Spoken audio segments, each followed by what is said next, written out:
الأحمر. وسيم، برأيك لماذا يثير تصريح السفير السعودي هذه الانتقادات من جانب الجزائر؟ يعني تعرفين أن قضية الصحراء الغربية تثير حساسية مفرطة في الجزائر كما في المغرب، ونادرا أن يمر أي تصريح أو أي إشارة إلى مسألة الصحراء من أي بلد كان ولا تثار التساؤلات والانتقادات من هذا الطرف أو ذاك، سواء في الصحافة أو بشكل رسمي.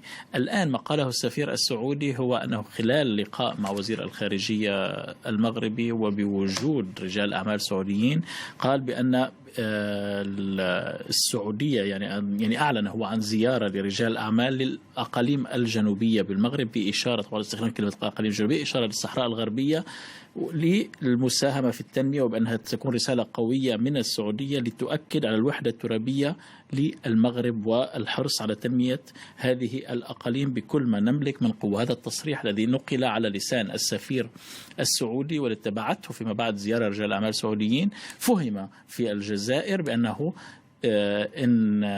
انخراط سعودي في دعم الموقف المغربي بعد زيارة العاهل المغربي إلى الصحراء الغربية والإعلان عن مشاريع استثمارية في المنطقة ومشاريع تنموية، واعتبار الأمر منتهي بأنها أرض مغربية وانتهى الأمر. دعم السعودي في هذا الإطار أثار الانتقادات الجزائرية لأنها اعتبرت بأنها دعم مباشر وصريح للموقف المغربي. الآن مسألة